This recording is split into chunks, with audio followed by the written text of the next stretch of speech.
కూర్చోండి, వేరే కాఫీ తెప్పిస్తాను. వద్దు. ఓ, కూర్చో. ఏంటా ఈ అమ్మాయి చూస్తే నోరుతుంది. ఊరాల్సింది నీకే బాబు, నాకు వెన్నపట్టుకోవద్దు. ఒరే చాలా ఎక్కువగా మాట్లాడుతున్నా. నాకు నోరు ఉంటుంది. కుర్చీలో కూర్చుంది. ఆ పిల్లని చూసి కాదు, కింద కూర్చుంది పని పిల్ల. దాన్ని చూసి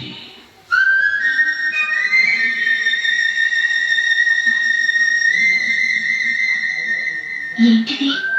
నా మనసు పాలేరు మీదకిపోతుంది. ఏంటో. అయ్య గారిని ఏమైనా ప్రశ్నలు అడగండి గారు. నేనా? పొద్దున్నే టిఫిన్ ఏం తీసుకుంటారు అని అమ్మగారు అడగమంటున్నారు. టిఫిన్ ఎవరు పెడతారు? మొక్క పొద్దునే కట్టుకుని లాగించేస్తాం. ఏంటి అలా అరిచారు? చచ్చిపోయిన మా అమ్మ నాన్న గుర్తొచ్చినప్పుడు అని అనిస్తా. అలాగా? మరి సత్తి కూడా అంటున్నారేంటి? ఆరోగ్యానికి చాలా మంచిదని ఈ మధ్య సతి కూడా అలవాటు చేస్తున్నారు కదా యజమాని. వెక్కు, నీకు పొలం ఎంత ఉంది? పొలమా? ముప్పయ్య. అమ్మాయి గారు ఏం చదువుకున్నారు?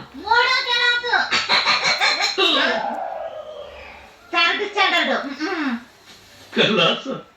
అమ్మాయి గారు ఏంటి అలా మాట్లాడుతున్నారు? అది అచ్చతలుగా అంతరించిపోతుందని అలా మాట్లాడుతున్నా. ఇంతకీ మా అమ్మగారు నచ్చిందా?